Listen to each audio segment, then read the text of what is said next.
requires at least 3 Lyapunov exponents, assuming that we're interested in looking at chaos.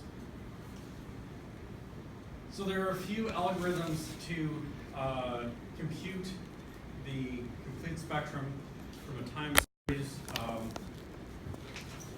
One we're going to look at very briefly is one by Wolf. It's back from 1985, I think, is probably the most famous. The paper itself has well over 7,000 citations. But one simple method just to get the largest Lyapunov exponent is to iterate 2 trajectories at once.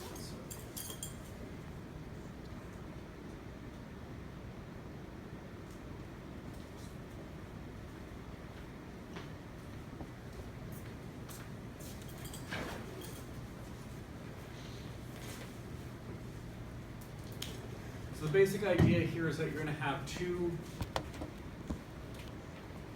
trajectories. You're going to start with both placed very close to each other, right? So this distance here is going to be very small, roughly on the scale of the square root of our floating point precision. Our floating point precision is approximately 10 to the minus 16. So we're going to take this distance, or this separation in initial conditions to be about 10 to the minus 8.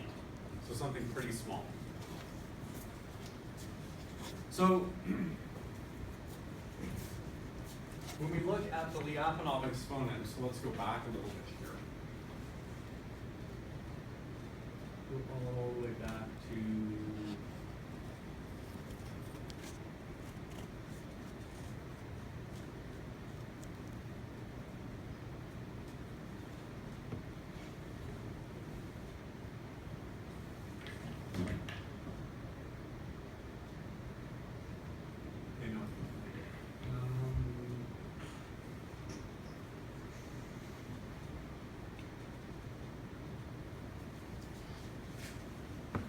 I'll just put it up on the board. Okay.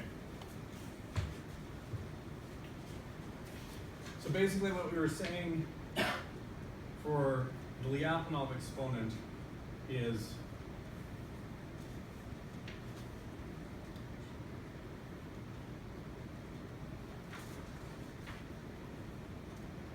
that if we have some sort of separation at time t, this is approximately equal to our original separation at time 0 times e to the lambda t. Okay. And we also said that we're going to have a spectrum of these. So anything that we're usually interested in, we're going to have 3 or more Lyapunov exponents. And then Lyapunov exponents can be positive, 0, or negative. Okay. So if I have, and Lyapunov exponents, or the Lyapunov exponents are going to be aligned with orthogonal dimensions, right? So we can think of let's just think in 2 dimensions here for now. We can think of, doesn't have to be this particular alignment, it could be something different. But let's say we have lambda 1 here, lambda 2. That's kind of small. Let's make this bigger.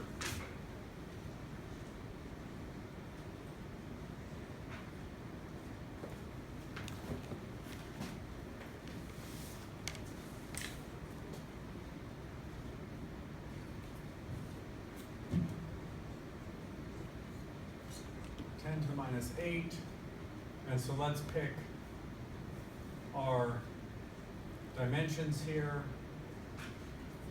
Remember, this doesn't align with our Cartesian grid. It can be any orientation, we don't know.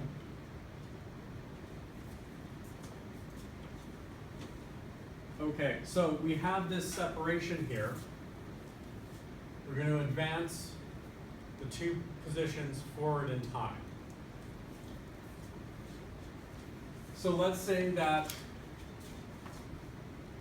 lambda 1 is negative, lambda 2 is positive.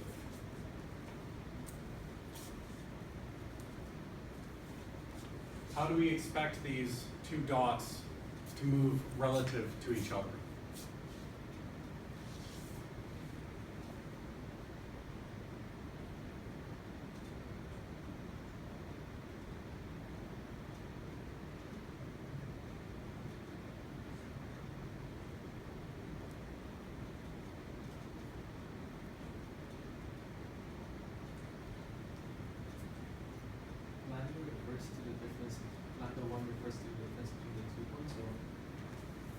Lambdas are Lyapunov exponent. So we have a separation here at some time in the future. This is our separation now. So we have them separated like this. So a very, very small separation. What's going to happen in the future is going to be approximately, we're going to take this initial separation and we're going to multiply it by the exponent of our lambda times t. Okay? So, lambda 1 is negative. Right? Let's just call it. So we're going to do, what's epsilon in the lambda 1 dimension? It's going to be approximately equal to e to the lambda 1 t epsilon lambda 1 naught, like that. Okay, so that's an epsilon, not a t. Still doesn't look like an epsilon.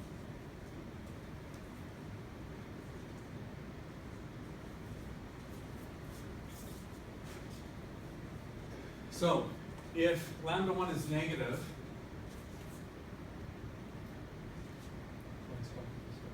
points are going to come closer. This is less than 1, right? So in this dimension, right, they're going to shrink this way. For lambda 2 is positive, what's going to happen? They're going to stretch. So at our future time point, right, we might expect it to be stretched out like this and compressed in this way, right? So this is 0.0, 0.1, 0.1,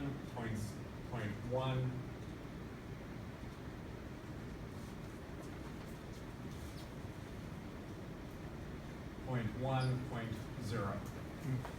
right?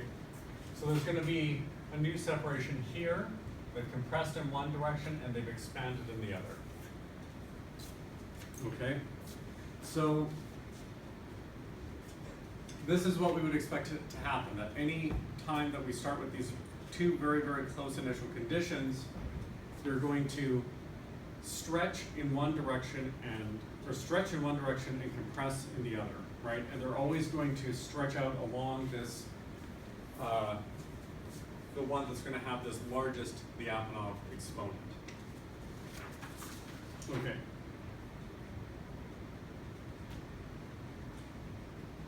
So what we can do is we can simply, so this was T naught, this is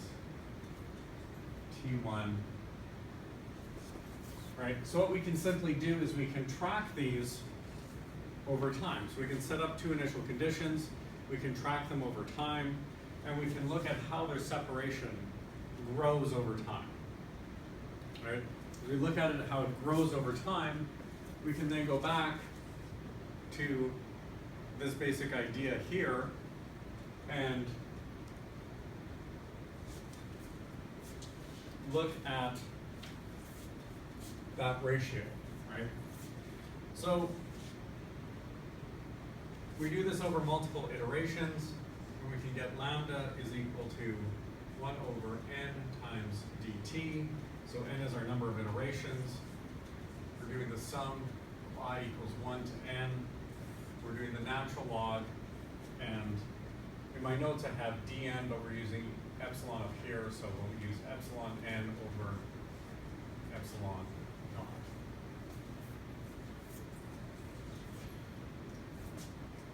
So this, of course, only gives us our largest Lyapunov exponent, right? It's not going to help us with our other ones.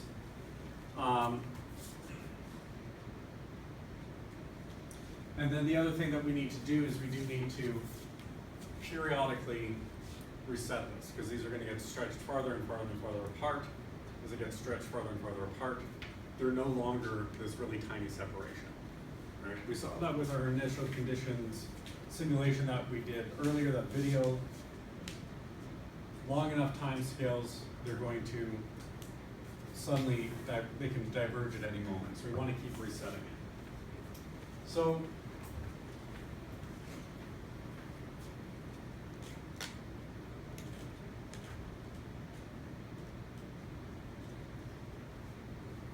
the basic algorithm looks like this.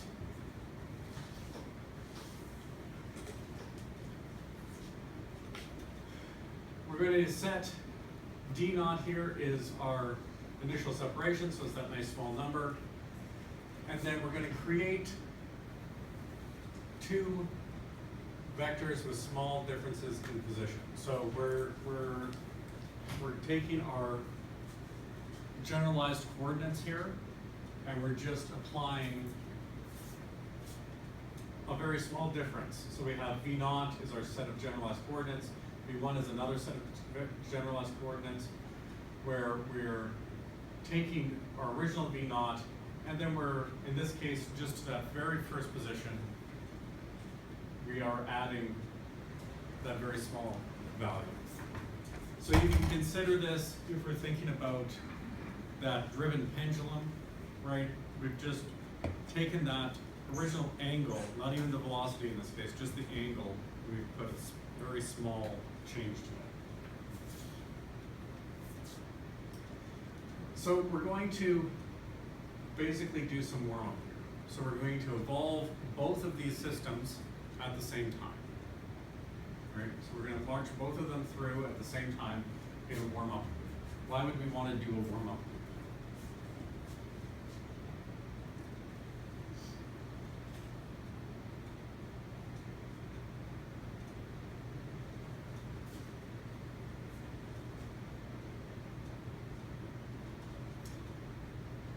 So let's think about in our example over here, right? How are the initial dots relative to our Lyapunov directions, or our axis of our Lyapunov exponents compared to at time 1?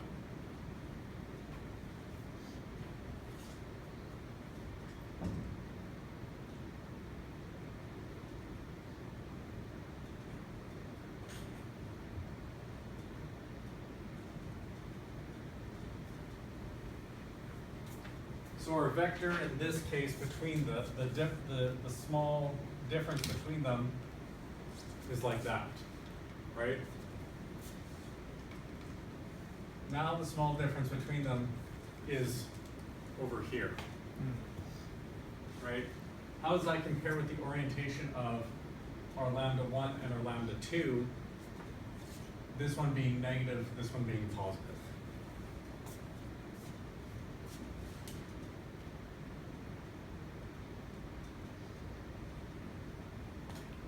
Seems to align itself more in the lambda 2 direction. It's gonna, yeah, it's lining up, the difference is lining up with the largest Lyapunov exponent, right? As whatever the small difference is over time, right, it's gonna go, the separation is going to align itself with the largest Lyapunov exponent, because that's the one that produces the largest, this least exponential difference in initial conditions, right? So as we evolve the system, it's naturally going to align itself with whatever the direction is for the largest Lyapunov exponent. Now, we have to be a little bit careful also when we think about this, because, like I said, this is not some sort of Cartesian coordinate, and in fact, the Lyapunov exponents can actually change their orientation depending on where you are in phase space, right? So if we'll go back and we'll review with that dance-driven, or sorry, the driven pendulum before, but we saw from a set of initial conditions that, right, we would have, they would go and they would follow some sort of trajectory here, and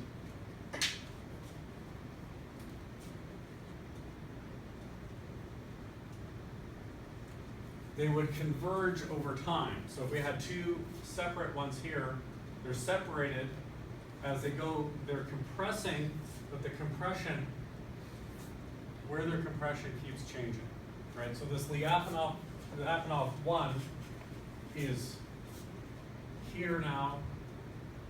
When we get down here, it's over here. So Lyapunov 1 is essentially perpendicular to our trajectory. Lyapunov 2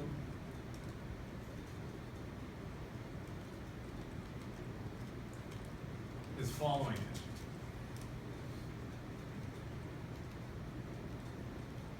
So this is lambda 1, or sorry, lambda 2, lambda 2, lambda 2, lambda 2, lambda 1, lambda 1, lambda 1, lambda 1.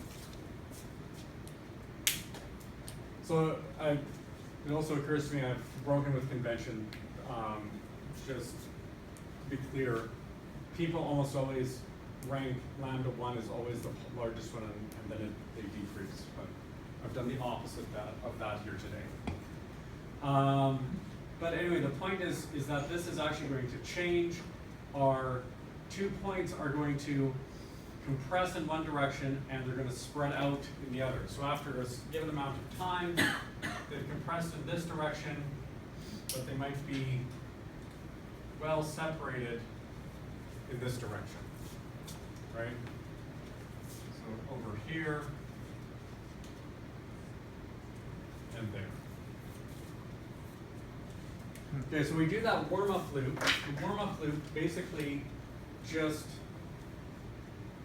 gets that displacement vector aligned, right? We only needed to tweak the position here, but as we go along, the position and the velocity are going to also be modified so that they are, so that we have, because that's what's making up the displacement vector. Okay? Okay, so we've done that warm-up loop. We have, our system is now aligned with the Lyapunov exponents for whatever point that it's at. And then we're going to go through, continue to iterate the system and collect data. So we advance one step. So we're integrating both equations here, both systems. We calculate the Euclidean distance. So here we're just taking your standard distance between the two, right? So we're doing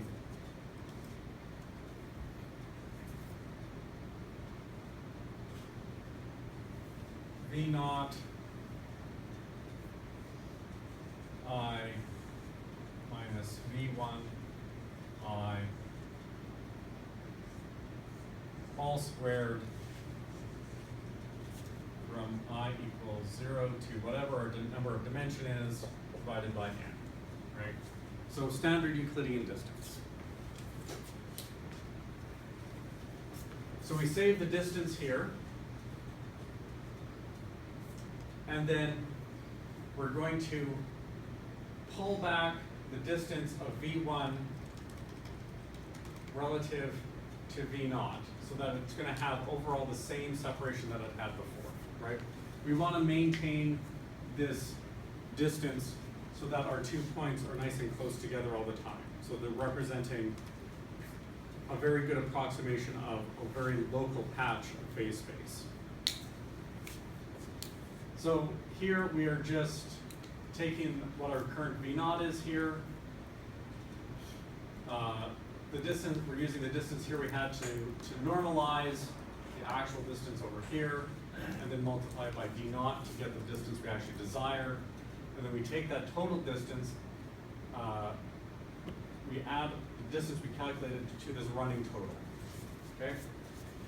So then we get to the end of doing all this, and our Lyapunov exponent is just the log of the total distance divided by whatever our initial separation was, times the number of steps times dt, right? So this is a relatively simple and hopefully intuitive way to calculate the largest Lyapunov exponent, right? Still kind of so you just run it so you see if it's maybe a later date or if it's anything else we expect. Sorry? Warm-up loop, I'm not really quite understanding